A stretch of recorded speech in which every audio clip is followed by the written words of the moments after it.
Kuuɗa Lilaaɓe suura 12 aya 12 yaaki 13. Bulus wi'i no tuubiri. Nde mawɓe ardiiɓe diina kocciyam laamu nanguki tokkuɓe Yeesu to gariiri Dimasku, sey ndillumi. Allah reene, emi dow laawol caka nyalawma, sey ngimi jaygol iwoyi daga dow, ngol ɓurii jaygol naange, ngol yaynii dow amin, min e ɓe njaadaymi. Gaɗa min fuu min jani e leydi, sey nanmi hononde e wi'ayam nder Ibraniyankoore, Cawulu, Cawulu, ngam ɗume torratayam? A torra hoore maɗa e mere nde nganyuɗayam. Nootimi mbimi, mawɗo, an ɗum moye? Joomiraawo wi'iyam, min woni Yeesu mo torrata. Umma dara, mi wangane ngam mi suɓuma, ngarta kuwanayɗoyam. Teydina ko ngiiɗa dow am joni e ko kollayma mi yeeso ɗo. Mi hisnete daga juuɗe Yahudanko'en e yimɓe na Yahudanko'en, ɓe lilaymami to maɓɓe. A wumtinayɓe, ɓe mburtoyo nder nyuure, ɓe ngarta nder jaygol, ɓe mburto nder laamu Ceyɗan, ɓe co'o to Allah, ngam ɓe keɓa yaafuye hakke, ɓe natta nder yimɓe gartuɓe ceniiɓe, ngam ɓe koolakeyam. Nder ɗe ayaje ɗe janguɗen, en nani no Bulus hokkiri Hagarifa laamiiɗo habaru no o tuubi o warti tokkuɗo Annabi Iisaa.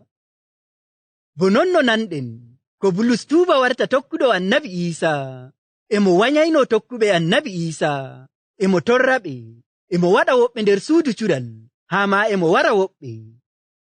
En nani ardiiɓe diina Yahudanko'en kokkimo laamu o nangoya tokkuɓe Annabi Iisaa wonɓe gariiri Dimasku, waato leydi Siriya ndi nanten hande. En nani Bulus e ɓe yaadata, e ɓe dow laawol maɓɓe yaaki gariiri Dimasku, waato gariiri Siriya ndi nanten joni, ngam ɓe nangoya tokkuɓe Annabi Iisaa wonɓe ton, ɓe ngadda ɓe Urshalima ngam ɓe torre. Sey Yeesu Almasiihu, waato Annabi Iisaa, wangani ɓe nder teddungal e bawɗe. Bo non no aya 13 yaaki 15 wi'i, Allah reene, emi dow laawol caka nyalawma, sey ngimi jaygol iwoyi daga dow, ngol ɓurii jaygol naange, ngol yaynii dow amin, min e ɓe njaadaymi. Gaɗa min fuu min jani e leydi, sey nanmi hononde e wi'ayam nder Ibraniyankoore, Cawulu, Cawulu, ngam ɗume torratayam? A torra hoore maɗa e mere nde nganyuɗayam. Nootimi mbimi, mawɗo, an ɗum moye? Joomiraawo wi'iyam, min woni Yeesu mo torrata. Ɗo en nani Bulus en e dow laawol muƴƴen yaaki gariiri Dimasku, sey wongol jaygol danewol tar iwoy daga dow, ɓurngol naange rannuki, ngol yaynii dow maɓɓe. Nde ɓe ngi'i jaygol ngol, ɓe njani e leydi. Sey Bulus nani hononde e wi'a ɗum, Cawulu, Cawulu, ngam ɗume torratayam? A torra hoore maɗa e mere nde nganyuɗayam. Sey Bulus nooti wi'i, mawɗo, an ɗum moye? Sey Annabi Iisaa wi'imo, min woni Yeesu mo torrata. A torra hoore maɗa e mere nde nganyuɗayam. Annabi Iisaa e tabbitinana Bulus ɗo, nde o wanyi tokkuɓe mo, kanko on o wanyi. Ngam non emo torra hoore maako e mere, ngam o wawata haɗuki ko Allah e hoore muɗum waɗi. Ngam Bulus e ɗaɓɓita haɗuki ko Allah e hoore muɗum waɗi, ɗum bo waɗataako. Non ma ɗum e tabbitinana en fuu ganyuɗo tokkuɓe Annabi Iisaa on ɓe ganyi. Nden fuu ganyuɗo Annabi Iisaa o wanyi Allah Joomiraawo e hoore muɗum liloyɗo mo. A faami ɗum bandiraawo am? En nani Bulus e wanya tokkuɓe Annabi Iisaa nder ciya andal bo bo nyuure. Ngam non Annabi Iisaa wanganimo nder jaygol, ngam o wumtina gite ɓernde maako, ngam ɓernde maako e wumi dow laawol Allah. Ko nde Bulus e yi'a e gite ɓandu, amma gite ɓernde maako wumi. Ngam non Annabi Iisaa wanganimo nder jaygol e teddungal, ngam o wumtina gite ɓernde maako, o faama laawol Allah, ngol kisndan ɓi Aadama diga hakke, barka hoolaaki Annabi Iisaa. Annabi Iisaa e hoore muɗum wangani Bulus ɗo, ngam o tabbitinanamo emo foofa ko tokkuɓe mo mbiyata o maayi o ummake diga mayde ɗum goonga. Non ma annabi Isa wangani Yahaya goto nder tokkuɓe mo wato almajiri'en maako nder teddungal e bawɗe. Wahayu Yahaya sura 1 aya 10-13 wi'i, e nyalde alal ruhu Allah jippoyi dow am, sey nanmi wonde hononde cembinde gaɗa am bo duduki luwal. Hononde nden e wi'a, windu ko ngiɗa nder ɗerewol, lildana kawte tokkuɓe Yeesu wonɓe nder gariije 7 wato ɓe Afisa, e ɓe Semirna, e ɓe Birgamum, e ɓe Tayatira, e ɓe Sardis, e ɓe Filadelfiya, nden e ɓe Lawdikiya. Sey ngaylitimi ngam mi yi'a metanayɗoyam. E waylitaaki am, sey ngimi fitillaaji 7 ɗi jinaari. Caka fitillaaji ɗin bo, mi yi'i goɗɗo bo ɓii neɗɗo, e mo ɓorni kolte haa koyɗe, e mo taadi taadorde jinaari to gabaare maako. Hoore maako e gaasa maako e ranni tar bo hottollo, tar bo nyaalal, nden gite maako bo ɗemgal hiite. Koyɗe maako e kolte maako bo njamdi boɗeeri, ɓolinaandi, ngoggaandi, ndi ɗum defi nder hiite ba'ildu, nden hononde maako bo hoolo doggudu ndiyam. E mo jogii koode 7 e jungo maako nyaamo. Kaafahi welki, konduye wuttudu, e wurtoyo daga nder honduko maako. Yeeso maako e ɗelkito bo naange caka nyalawma. Nde ngimomi, sey njanumi yeeso maako bo mayɗo. Amma o yowaniyam jungo maako nyaamo, o wi'i, taa hulu, min woni arandeejo, min woni cakitiiɗo, wato min woni fuɗɗode e re'irde, min woni mo yonki, ndenno mi maayiino. Amma joni emi woodi yonki haa abada abadin. Emi woodi laamu dow mayɓe, nden emi woodi laamu dow laahira. Ɗo ma en nani no annabi Isa wangani goto nder tokkuɓe mo wato almajiri'en maako 12 nder teddungal e bawɗe. En nani o ɗawti tabbitinki wiiki kanko woni mo yonki, ndenno o maayiino, amma joni emo woodi yonki haa abada abadin. Ɗon ma en nani Allah joomiraawo hokki annabi Isa bawɗe dow yimɓe ɓe yonki e mayɓe fuu. Ngam o wi'i ɗo, min woni mo yonki, ndenno mi maayiino, amma joni emi woodi yonki haa abada abadin. Emi woodi laamu dow mayɓe, nden emi woodi laamu dow laahira. Ɗum e tabbitinana en Allah joomiraawo ummini annabi Isa diga mayde, o bo ƴeftiimo yaaki dow. O hokkiimo laamu dow mayɓe e ɓe yonki, wato o hokkiimo laamu kiita dow mayɓe e ɓe yonki. E laawol maako bo ɓiɓɓe Adama heɓata yonkiki haa abada, ma'ana ɓiɓɓe Adama heɓata nattuki wuro Allah ko bo aljanna. Ngam non annabi Isa e tabbitinana Bulus ko o waɗata ɗum wooɗa nde emo wanya tokkuɓe annabi Isa. Emo wanya laawol Allah joomiraawo ngol kisndam jaaraygol ɓii Adama wuro muɗum wato aljanna, barka hoolaaki annabi Isa. Non ma hande an ma bandiraawo am, to a wanya tokkuɓe annabi Isa, sey paama ɗo o wiiki a wanya annabi Isa e hoore muɗum, abo wanya Allah joomiraawo e hoore muɗum.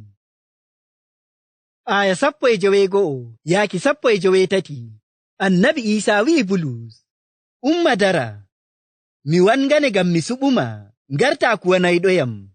Seydina ko ngiɗa dow am joni e ko kollayma mi yeeso ɗo, mi hisnete daga juuɗe Yahudanko'en e yimɓe na Yahudanko'en, ɓe lilaymami to maɓɓe. A wumtinayɓe, ɓe mburtoyo nder nyuure, ɓe ngarta nder jayngol, ɓe mburto nder laamu ceyɗan, ɓe co'o to Allah, ngam ɓe keɓa yaafaneeki hakke, ɓe ngarta nder yimɓe gartuɓe ceniiɓe, ngam ɓe koolakeyam. Annabi Isa wi'i Bulus ɗo, mi wangane ngam mi suɓuma, ngarta kuwanayɗoyam, ma'ana ngaajinana yimɓe habaru belɗum, ɗum kisnam diga hakke e kiita Allah gareeka nyalde darngal, barka hoolaakiyam. Annabi Isa wi'i o hisnay Bulus daga Yahudanko'en e yimɓe na Yahudanko'en mo o lilata ɓe nder maɓɓe, o waajina habaru belɗum, ɗum kisnam diga hakke e kiita Allah gareeka nyalde darngal e laawol hoolaaki annabi Isa.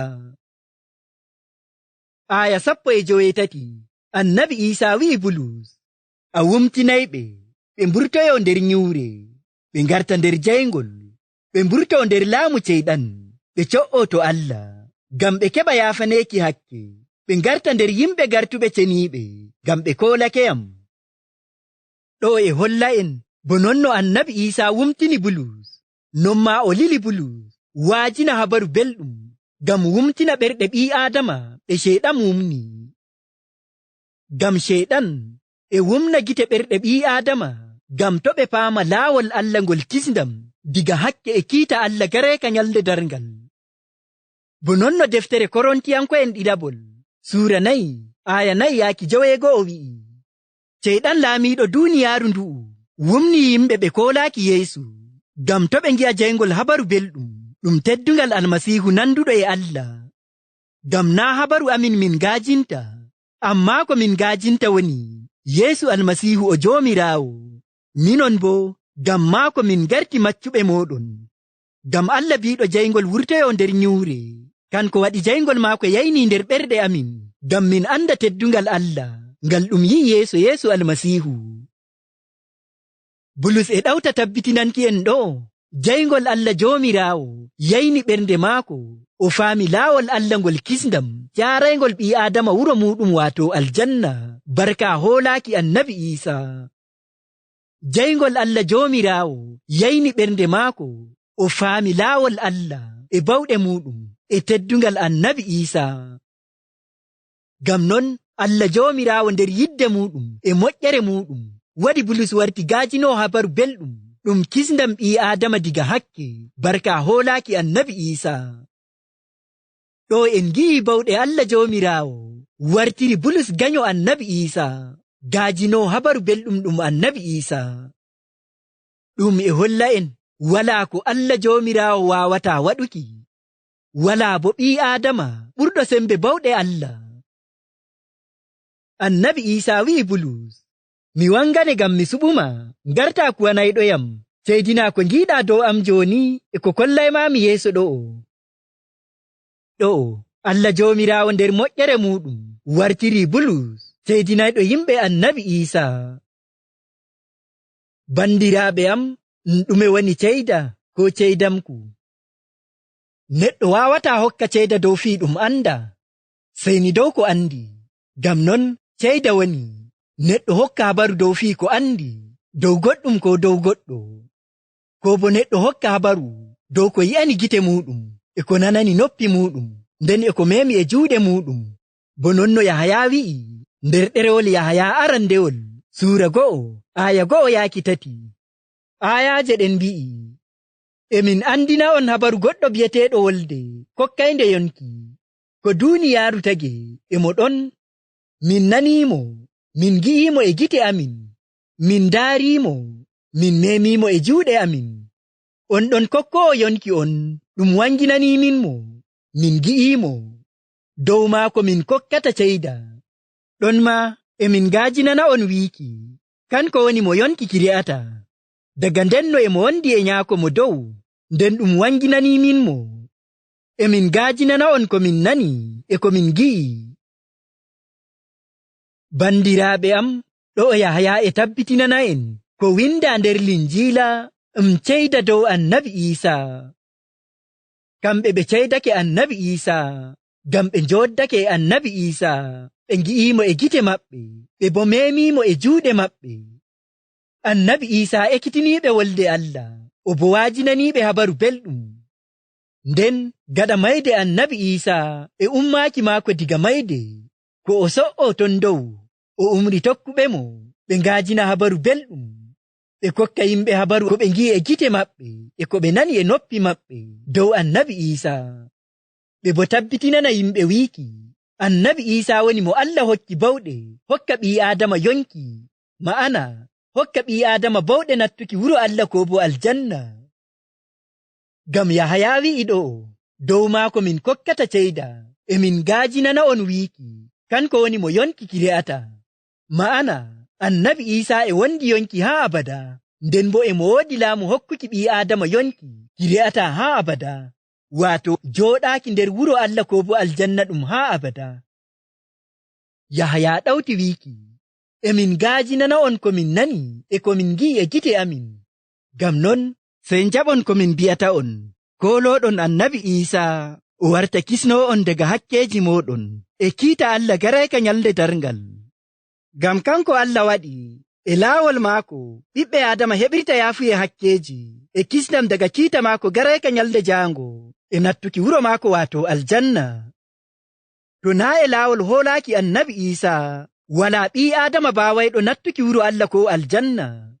Ngam annabi Iisaa wi'i nder Linjiila deftere Yahaya suura 14 aya 9, min woni laawol, min woni goonga, min woni yonki. Walaa baawayɗo yaha to nyaako mo dow sey to tokkiyam. Ma'ana walaa ɓii Adama baawayɗo nattuki wuro Allah ko bo aljanna sey e laawol hoolaaki annabi Iisaa. A faami ɗum bandiraawo am? Bo nonno nanɗen ko Bulus warta tokkuɗo annabi Iisaa, emo wanyayno tokkuɓe annabi Iisaa, emo torraɓe, emo waɗa woɓɓe nder suudu cuɗal, haa ma emo wara woɓɓe. E nyumo maako emo waɗa ko haani. Ko nde emo janga habaru annabi Iisaa nder Attawra e defte annabo'en, amma o faamaayi ɗum moye woni annabi Iisaa.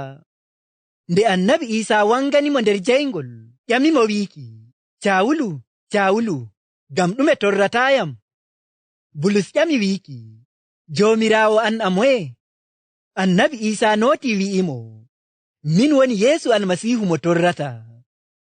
Diga ɗon Bulus faami acee tokkuɓe annabi Iisaa mo o torrata kanko on woni Yeesu Almasiihu kisnoowo mo Allah liloyi. Bulus hooliimo o warti kisnoomo diga hakke maako e kiita Allah garayka nyalde darngal. Ngam o faami nder ɓernde maako goonga moye woni annabi Iisaa. Ɗum waɗoto amma bandiraawo am a janga habaru annabi Iisaa nder Qur'aana e hadisiije e defte feere-feere, ko bo a nana habaru annabi Iisaa amma a faamaayi goonga diga nder ɓernde maaɗa moye woni annabi Iisaa. Ngam non bandiraawo am sey ƴama ƴamol ngo'ol amma nder ɓernde maaɗa, annabi Iisaa an a moye? Lallay se ko wala to a ƴami ƴamol ngol e goonga diga nder ɓernde maaɗa, annabi Iisaa wanginante ko kanko o moye? Lallay bo a faamay nder ɓernde maaɗa moye woni annabi Iisaa.